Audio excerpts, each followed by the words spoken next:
Hello, Nigeria. Happy Independence Day. It is Nigeria's 64th Independence Day anniversary, and that is more than 6 decades since the Nigeria's white and green flag was hoisted officially for the first time, replacing the Britain's Union Jack. It has been a journey with a lot of transitions, but one thing the country has got on its side is a number. Nigeria is the most populous country in Africa, with one of the largest youth populations in the world, with people aged 60 years and older representing a small part of population and ironically representing the ruling class. Leadership deficit is considered one of the factors preventing Nigeria from achieving sustainable economic growth and development, as well as attaining its full potential. Now, where do the young ones belong in the political scheme of things? In April 2018, Nigeria's National Assembly resolved to transmit the Not Too Young to Run bill to the president. The bill seeking to reduce age qualification for political offices was signed into law in May 2018 by President Muhammadu Buhari. The president, on a lighter note on that day, noted asking youths who might be eyeing his seats to postpone their campaigns till after the 2019 presidential election. Please, can I ask you to postpone your campaign till after 2019 election?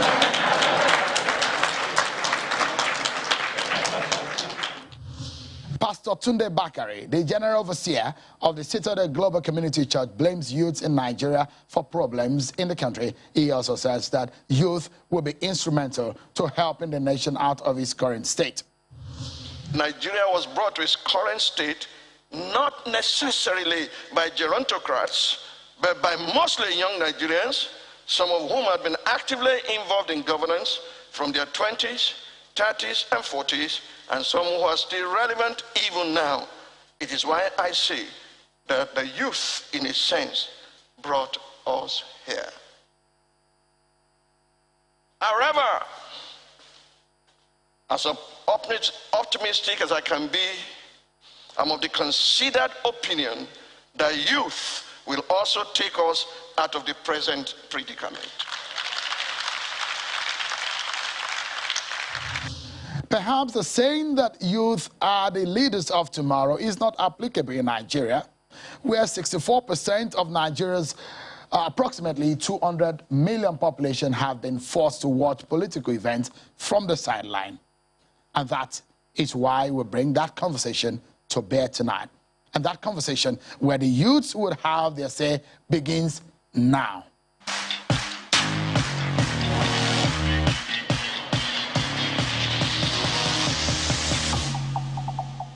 Nigeria, let's get started with the conversation. I have a panel made up of young, vibrant Nigerians.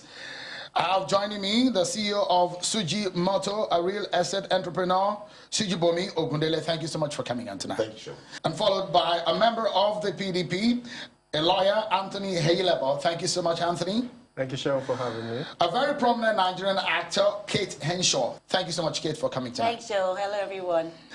Hamza Lawal is a CSO person, a civil society person, the founder of Follow the Money. Thank you so much, Hamza, for coming. Thank you, Sean.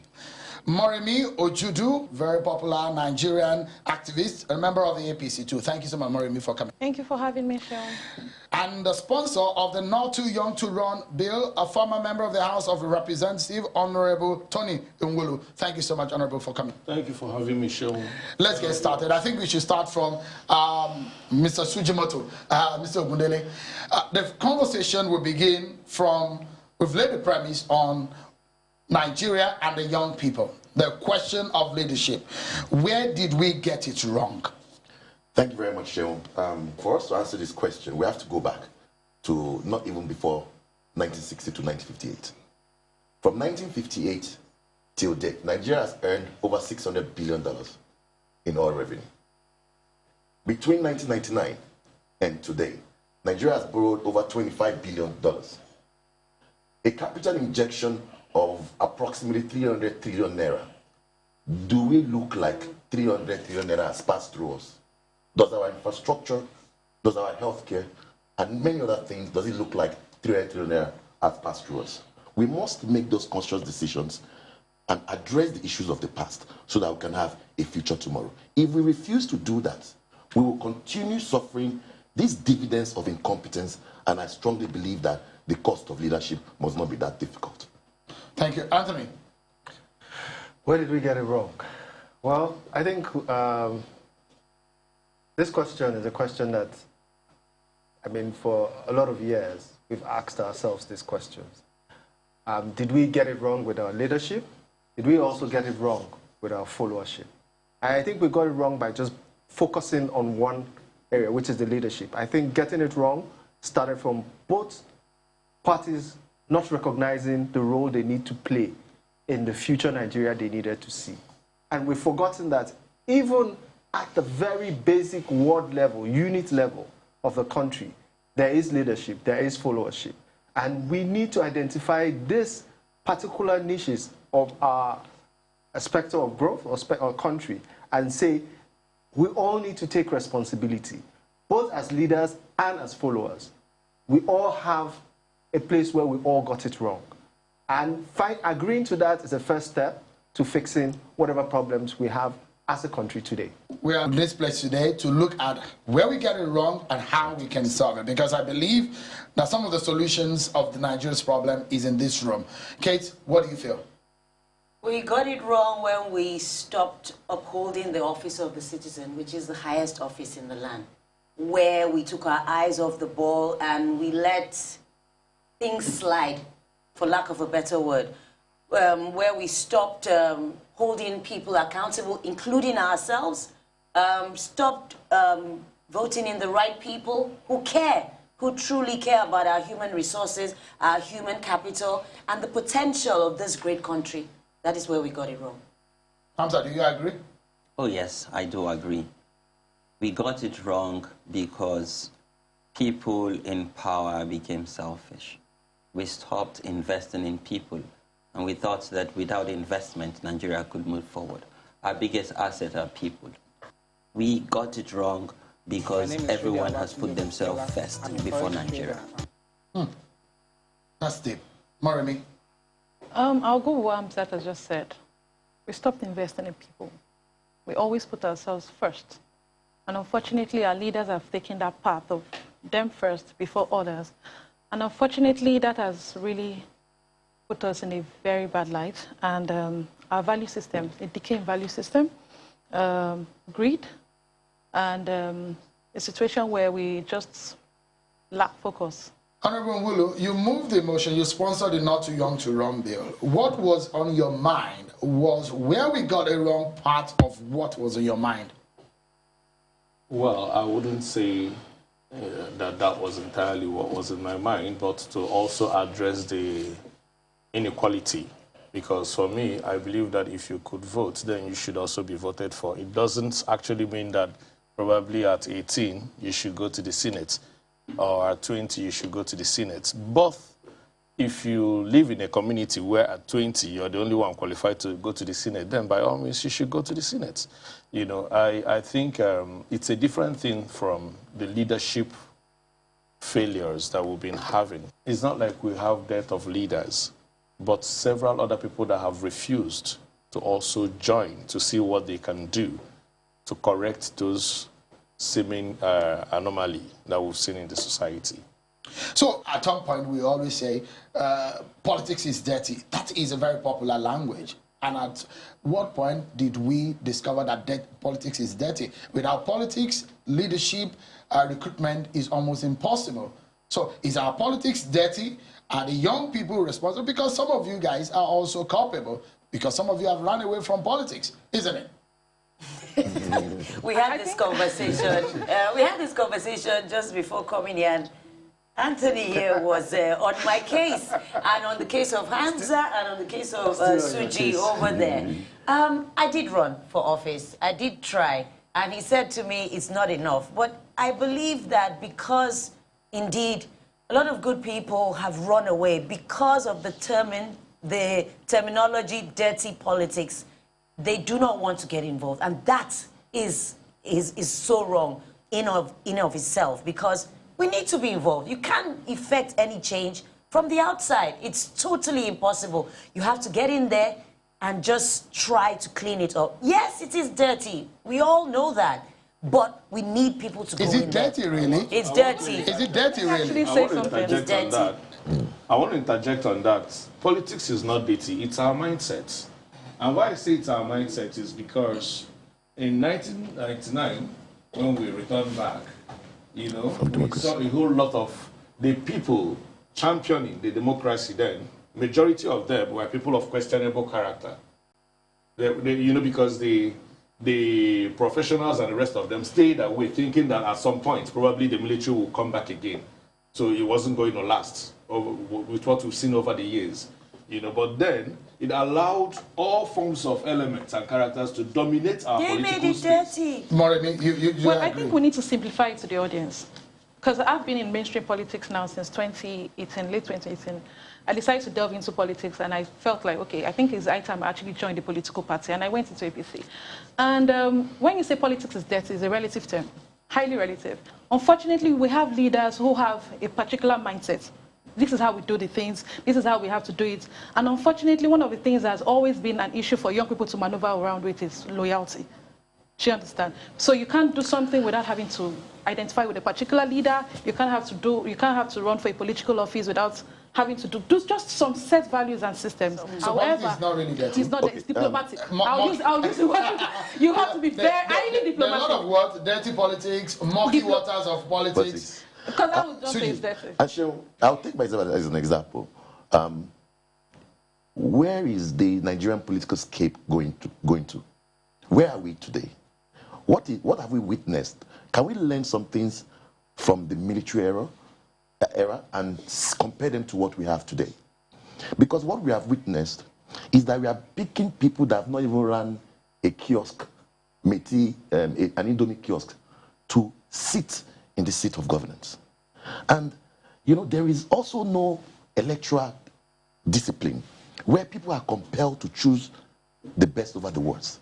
We keep buying keke napepes and expecting them to function like a Mercedes until we're able to say, okay, let's look at people with competence, leadership that has a reputation for integrity. Look, we have never been this divided as a country. Never. Where can we find someone that knows and understands that the Igbo man's problem, the Igbo man that thinks the Yoruba man is his problem, or Hausa man that thinks Igbo man is his problem, and the Niger Delta people that thinks that everybody is drinking their oil. So there is a need today, urgently, for us to look into those elements that have some kind of internal division and convert those people into internal cohesion. If you give a Nigerian an opportunity to become the best, he would become the best. Right. But Susie, I would describe you as a Mercedes now, not a keke. And we're looking to put you on the market. This is generally or typically what happens in politics. You do not have enough capital to run like the old guys who have been in the system, have acquired in enormous wealth, however they acquired it, and can go to battle with that kind of money. To run even the primaries for House of Assembly will cost you nothing less than 15 to 20 million naira. By the time you've done all your State House, by the time you've done all your consultations, that is just the primaries, not the main election. But so it brings, because someone like Hamza Lawal now, who is into following the money and tracking money. So the question is that, is our democracy, as it skewed the young person out of the scheme of things, does our politics allow the young people to thrive? If you don't have money, can you participate? No, you can't. Bam. I said it. Even with the not too young to run law, first, it's constitutional that we got it wrong. So it's not just even about not having money. It's about the fact that the Constitution itself does not guarantee equity and justice and lack of consequences. Our fear. So, Honorable Tony, my friend Anthony wants us to go into politics. But the Nigerian politics is always politics. It does not translate from politics to public policy and does not deliver the dividends of democracy. To the people. So our fear is we don't want to get caught in that line of politics without transiting into public policy. So if you say we should go into politics... He's asking a question. Who is going to change it? Who's going to change it? We will change it. But you're sitting on the first incident. Sean, let me come in. I remember when Sean Igbide, the popular guy, I think he's a finance IT expert, and you know, he got an appointment with the Minister of Finance as an SSA or something, and everybody was criticizing, why do you have to take this appointment? And that's the question. How do you change it when you don't get involved? If you don't get into that process, that system, you can't change it. Your personality, your work, your everything, your delivery, your work delivery, there's just some way to transform it. It's going to transform that environment. So it's high time people like you stop staying behind and start saying, oh, no, it's the same thing. Just get involved. So the question I raised earlier, if the system is skewed against young people, can the young person really thrive? You have been in the APC, Anthony is in the PDP, but you have also run for offices and you've been in the National Assembly, but is the space conducive for a young person? I will take it from this angle. You see, when you go to any financial institution for a facility, they ask you to go and bring... Collateral. Not just the collateral. They want to see your... Collateral is the list of what they ask you for. They want to see your precedents. They want to know if you understand the business very well. They want to see your history, your record. They want to see everything concerning this business you want to do before they advance you money. The collateral is the lowest of all the things they ask. What we've been doing in Nigeria, just as it concerns power, is giving power to people that hasn't been tested, that has no precedence, that has nothing to prove that they had achieved this or that on their own before they got into power. Now, where we are getting it wrong and continually get it wrong is the mindset that a Suji that has done so well changing the architectural landscape of Lagos State cannot go to Osun State, where he's from, to run for governorship.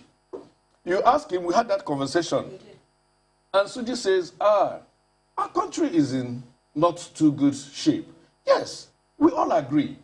The incumbent president will do the much you would do, exit. It takes the next person to come in and continue from where he stopped. Now, if his likes that already has track record refuses, if the likes of, I enjoy listening to Bishop Kuka, that seems to understand the whole problem we have in this country. When he speaks, I listen to him ardently.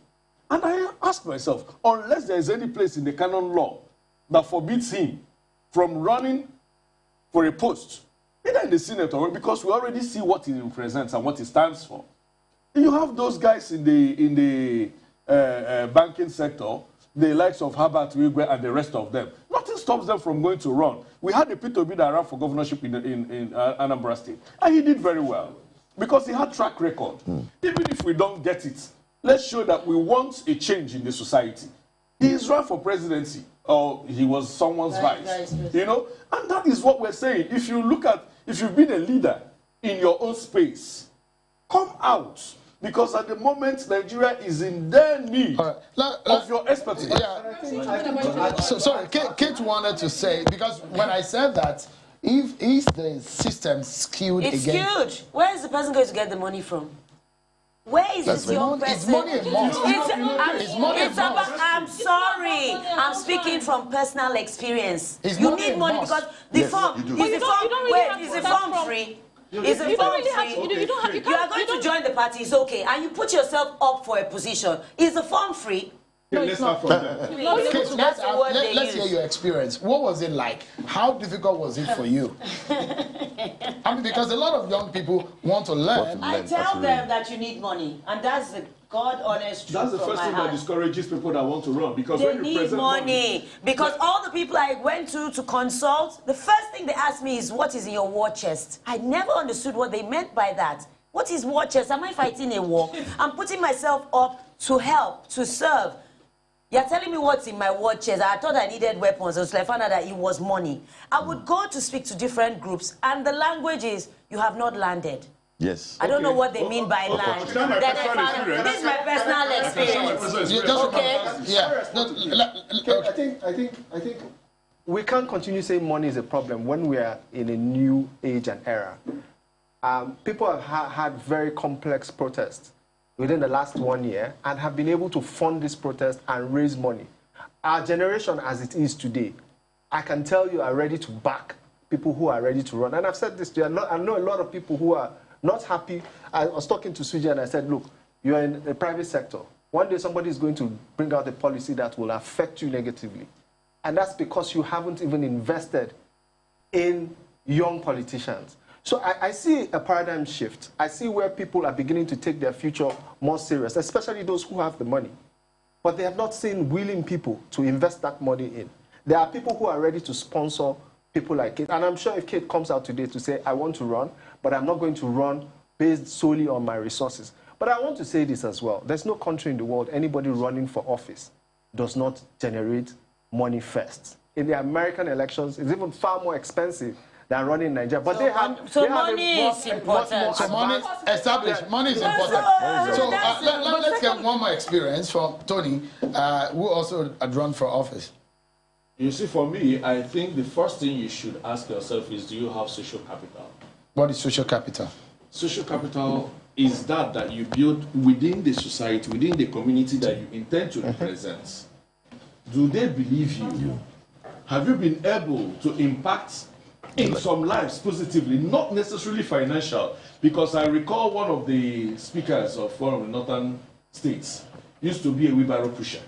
Yes. He used to be a wheelbarrow pusher. And many people supported him because he goes to fetch water for them. What are you known for?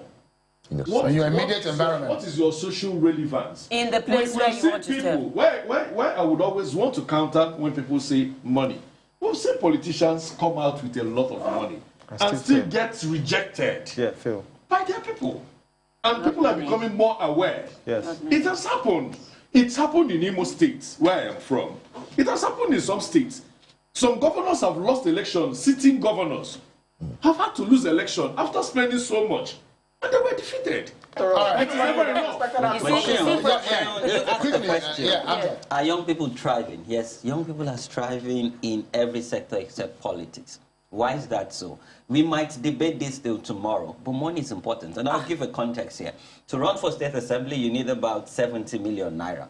To be a federal lawmaker, that's House of Rep, you need about 200 million. To be a senator, what state are you looking you need about 5 billion on an average. To be a governor, you need to spend about 10 to 15 billion. To be the president, you must spend at least 20 to 30 billion naira. So what are we saying here? You must spend a lot of money, and this is the research Follow the Money have done. Thank you, Hamza. Gentlemen and ladies, we need to take a break, but when we come back, there is a critical question that my panel here are going to be discussing, and it is, what sort of leaders does Nigeria need?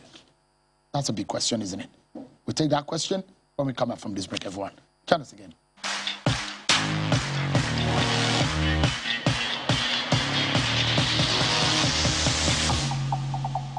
Welcome back, everyone. The young people's conversation continues. Thank you so much, everyone, for staying with us on this Independence Day celebration. So let's get back to the conversation, because when Hamza was, he follows the money. When he started reeling out the figures on the monies that you need, it does look like some of the experienced politicians here in the room, they do not agree with that. What was your grievance about the money? Is it not true that you need money? Because I think we all agree on this platform that money is important, isn't it? I agree totally. Thank you, sir. Money is important. But what I do not agree is with the figures that Hamza was reeling out. Because, everyone, I want to let the viewers not get discouraged by those amounts he's mentioned. Are they lies? They don't necessarily... They are not... Not necessarily lies, but they are also not substantiated. And also, mind you, when you mention this amount of money that you're mentioning, every politics is local. Every politics is local. What works in your place may not work in my place, in my area. In your area, it might just be about money and spending. In my area, it might just be about social capital. That's what they look at. And also, do not forget the fact that, yes, friends and families do contribute. And the political party that you eventually become their flag bearer does also support you financially.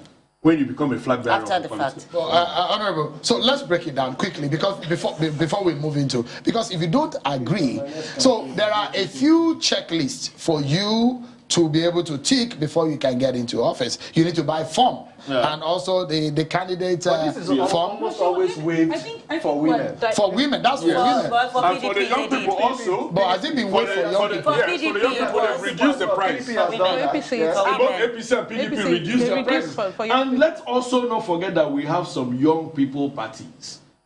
There are some parties that go with young people's name. What are they also doing to capture a whole lot of young people, that demography, to come and run under them? I would like to bring our minds back to this conversation because we have young people watching us and they're expecting to learn a lot of things from us. Now, the question is, it's not just enough for you to get into that public space of running. There are a lot of things you can do behind the scene. Sean, since I delved into politics, I know what I've impacted in APC. I'm not ready to start saying these are the things I've done, but technically, I've added value, real values. Now, what does it take to be in mainstream politics? Because you want to do it to make an impact. You want to see the system change. You want to bring a system change to your environment or something. Now, it takes character. That's the first thing. Young people are not ready to be submissive, to have real value system, to be humble. Number one is character.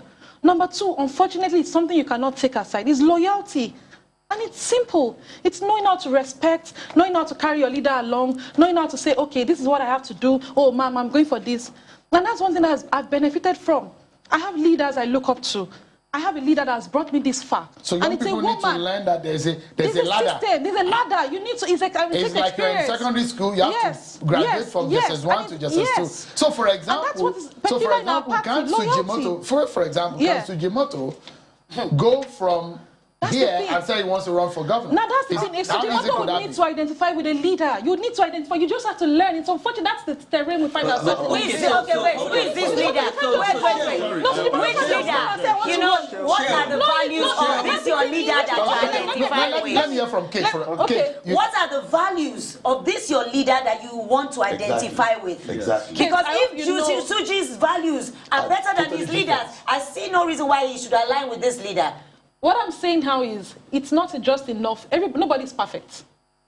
There's always some level of good in every human being. And for you to have attained a position, it's been some value system that's taken you to where you have gone to. Or none. Now, Can I help a little bit? You see, I think where we're getting the whole thing wrong is the fact that she mentioned that you mustn't delve into the mainstream. You could be in the mainstream, but not running. Yeah, of course. That does not mean, with your question, that does not mean that Suji does not qualify to run for Osun State governor. In fact, as a matter of fact, I actually would want him to, because if you have a proven track record, like I was saying earlier, if what you've been doing, nothing stops both the GMDs you have in the bank today, those economists, those people that have studied everything, that understand our economy, that believes that they can fix it. I keep saying it. Nothing stops them from coming out to go.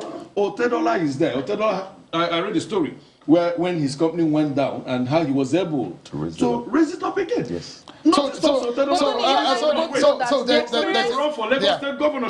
is I think there is a fundamental question here that a lot of people who are watching need to understand that no matter what you're doing, you can still be a member of a political party. Yeah. It doesn't. If you can be a member of a political party and walk the ladder, but because we're going to another very important part of this conversation, the kind of leaders that we need. Do we have those kind of leaders? It's very crucial for us to get. So that was the question that Kate was asking. She was asking who was the leader that she would go and model, and not even necessarily just loyal to, that would mentor her within the political party. But you see, in doing this, you yourself have to pay your dues to the party. People don't want to take their time to go through the runs, understand even what the party is about. They just sometimes come in, and if they're not given the ticket, they feel disappointed and forget that they have been.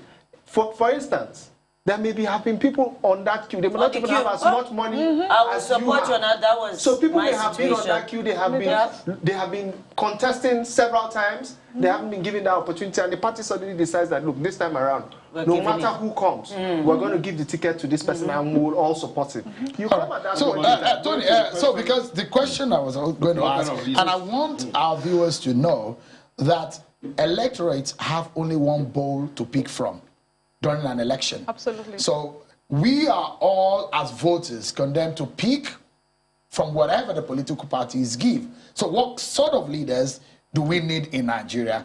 Economic problems that we're facing, the security issues that we're facing, education, health, a lot of issues that we're facing. Let me begin with you, Suji. You see, without identifying the problem, we might not have the solution. The number one primary solution for this nation is leadership. And when electing a leader, what are the things we're looking for? First thing you must look at is competence. The second thing you must look at is integrity.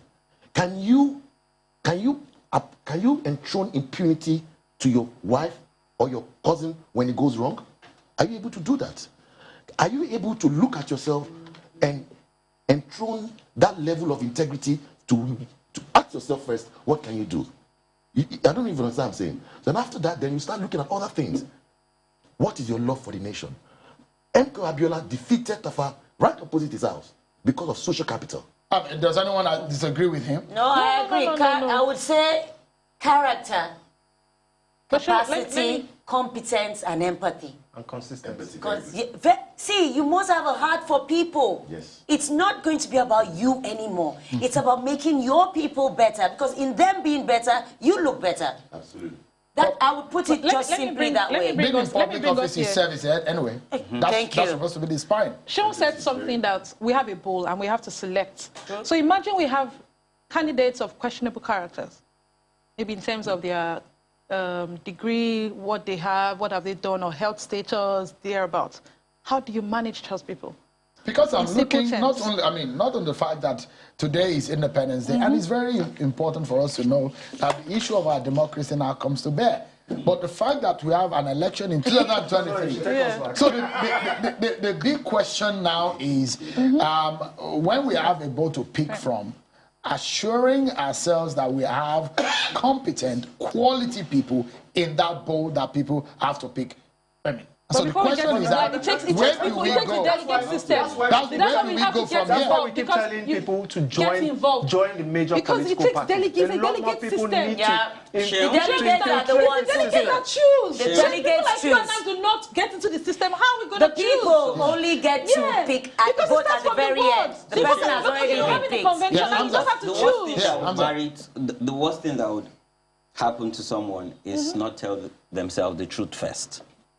Yes, in Nigeria, sadly, we have a two-party system. That's true. But, Sheon, the turning point could be that let's even have 90% of voter turnout. Well said. In 2023. Well said. That could be the game changer, both for old and young people. If we can get 90% turnout, then probably people will start understanding that power and legitimacy belongs to the maybe people. when people can vote on Twitter. I agree. Because young people stay on Twitter, and that's where they always are on election day. Anthony, you and your friends, and Hamza, people But stay the on thing is, they also say that because they don't like it's already candidates that are by being presented. 2023. Sheon, people need to understand this. The selection process for political party starts at the ward elections. If you're not a member of a political party, how can you present yourself? How can you have a pick of a good candidate? So we'll come there one minute. Because, sorry, Honorable, the question when you ask people, go and get your PVC. I think the next advocacy is when you get your PVC, join a political party. Because if you don't, then you are really not part of the game. Because you need to, I don't know if I'm speaking your mind. Because it's not enough to have a PVC for you to vote. I agree with you. Determining in the political party, having a say. Because the political party will determine who becomes the candidate. Well, there's something we're skipping here. Sheon, you asked what type of leadership, right? Does Nigeria need? Does Nigeria need at the moment? We are at a stage in our country that we need people fixers to come and help us fix things. Yeah. And these people are all over. They're everywhere. You Where see are them. the people? They can't, because Now let me tell you. the question is that where are the kind of people? People will say we have people who can Okay, take like Nigeria. who? So the question is that I'm going to answer who that. are those people? Fantastic. Where are they? I'm going to answer One of that. them. Do we? Wait. We started just for us to know that we have these people. In Anambra State. We are fixing it. Wait, sorry. In Anambra State, I had already mentioned P2B and Ngige when they started. You go to Akwa Ibom, you see what the governor is doing there too. He's fixing Akwa Ibom very well, from what I have seen that he's doing. And many other governors are doing well. Sheyi Makinde is doing well. Or your state. You know, Fashola did a lot here. He did To in start Lagos. with, in He Lagos. did. You know, and these are people with track record. And you still have them. Donald Duke. You still have Donald Yeah. Duke. Until we are able to tell ourselves, look, we can no longer sit in the cozy environment of our office and expect things to go well. You complain, politicians are killing the economy, and you have the antidote. You have the whole thing to correct the system. Why don't you join? I want to use this opportunity. We have them. You're a medical doctor. You touch him. No, I'm not a politician. But I'm a renowned surgeon. I'm not a politician. You're a renowned surgeon. And in the next coming weeks, another government comes in, the strike continues in the medical sector. You complain. What stops you from joining the process? All right. We are in a critical situation, and critical situation requires all hands on deck. You're in the civil. Sorry, let me conclude. You said you're an activist. There is no activism where you don't have genuine and true democracy. They will gag you. Let's bring it up now. We're going to wrap up, and this is our final lap. Can the young people step up? Can them on the day of election not just tweet alone, but really participate? That's a big question, and that's where we wrap up. The solution to these problems that we have highlighted, will the young people step up? Do they have the space? Will they be given the opportunity to step up? Okay, opportunity is not given. Politics is not, you see, power is not given, it's taken. And you must have to leave the comfort of your bedroom to go and get involved. You must be very intentional. You must be ready and tell yourself, look, I am ready to be a part of the change makers in the society. Until we get to that point where it is very fashionable, very okay to have your voter's card. For me to look at you and without a voter's card, I see you as a problem in the society. Until we get to that point where that for me if you do not everybody have a needs voter's to card, get to that point. if you don't have a voter's card, you are one of the biggest challenges. You're the reason why the hospitals are not well equipped. You're the reason why the roads are not fixed. Until we begin to demonize people without it, those are one. The second people, excuse my word, those that believe that on election day you have to be given money to vote.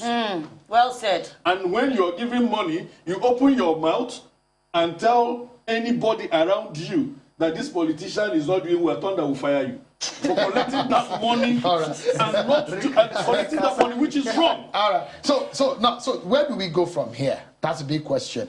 Can the young people be trusted to step up? Will they be able to step up? These are big questions. Young people are doing very well in every sector. Except politics. We have some young people doing well lie. in politics. Yes, I know. Yeah. We need to consolidate as young people. Ahead of 2023, the only thing power listen to is power. I think as young people, we need to come together. I say this, and I said this before 2019. I said it was late for us to have a young president because we started late. Now, it's a bit late because we were supposed to start immediately after 2019 election. But we can negotiate power, and that's where diplomacy comes in.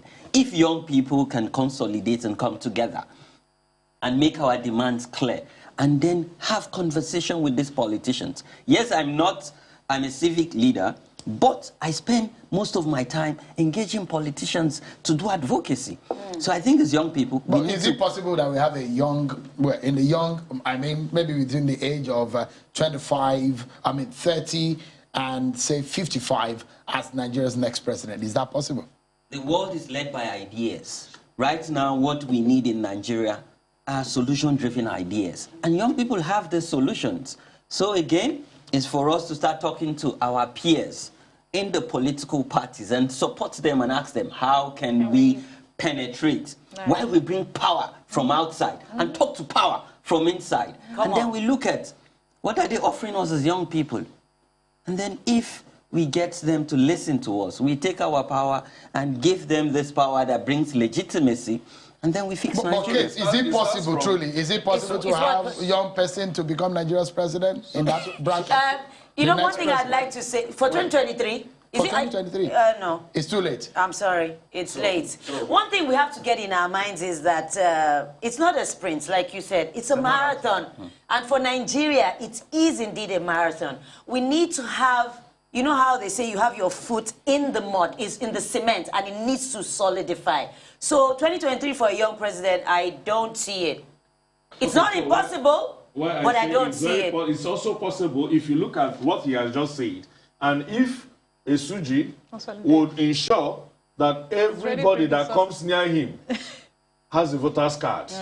If Kate and all of her colleagues on social media and everywhere would make it fashionable to have your voter's card, if the bloggers, the big names that you have in the blog, should make it that every of their followers, those that do giveaway, before you give away, can I see your PVC? If we are able, the church leaders, the church, especially the churches, rulers, if the churches make it mandatory that every member should have your PVC. But I think the answer to Shehu has asked the question, and can we have young people step up? I definitely think that we don't not just have, they are already there. They are ready to step up. The best time to get into politics was yesterday. The next best time is today. The next best time is today. And the challenge, the onus is on us. The future belongs to us. These guys have kept telling us that we are the leaders of tomorrow. And even tomorrow, they are still going to remain tomorrow as leaders. Never comes. No, even tomorrow, they're still going to want to remain as leaders. That's fine, if they're going to deliver a good country. But as we've seen, this country has not been delivered to us in a state that we can...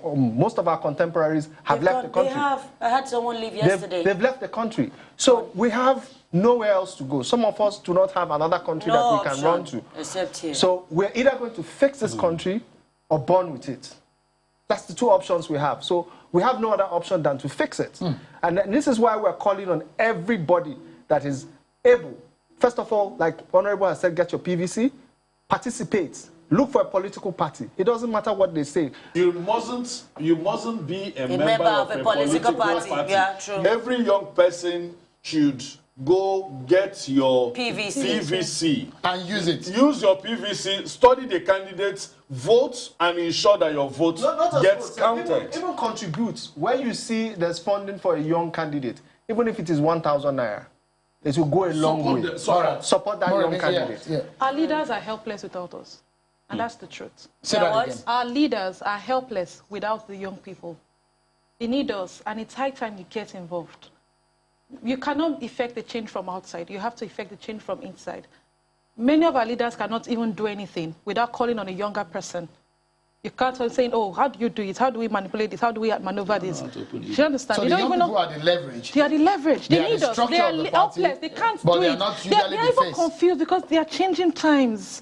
They don't even know how to. Some of them are helpless. So, but why don't you ask for help? I mean, they can't because of the people around them. If people like you and I do not get around them, they can't even have that change. We can't see that creative change. They're done by talks. By people who know. So you can't think of that creative change. It can't be creative because of the people around them. Their aides are not even creative enough. Do you know that someone shared a screenshot of votings on one of the Big Brother thing, and I found out that the number of votes on that particular comment was higher than what you need in most constituencies to win election. So you and there are no ballot buses. Neither are there polling stations on the social media. No, there are. So you plow that energy into leadership. So because we need to wrap up now. Yeah. Suji. Yes. For me, I think that leadership and positions has no boundary and has no age, has no gender. I have learned in the past that meritocracy is the only foundation that will lead any institution forward. We must start borrowing from the model of the likes of Lee Kuan Yew, the man that instituted meritocracy, and appoint leaders that knows that that position you're in is not a chieftaincy.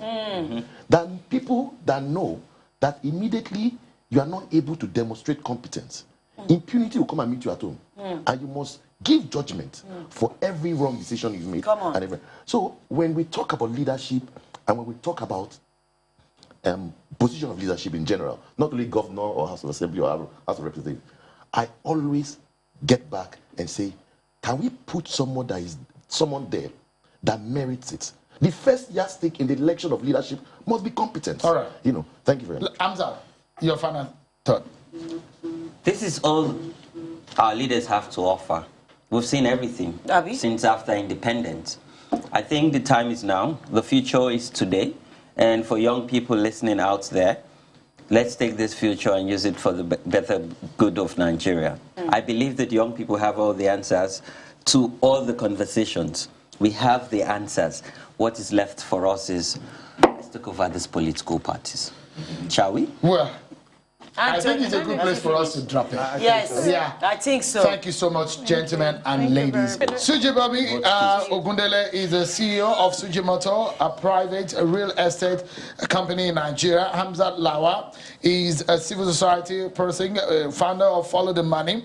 Honorable Tony Nwulu is the sponsor of the Not Too Young to Run bill. Kate Henshaw is a prominent Nigerian actor. And Moremi Ojudu, a member of the APC and an activist. Anthony Ahilebo, a lawyer and a member of the PDP. Gentlemen and ladies, happy Independence Day again. Thank you so much for coming. Thank you very much, Sean. And that is our show, everyone. Thank you so much for watching. I'm Sean Akimaloe. Have a wonderful evening.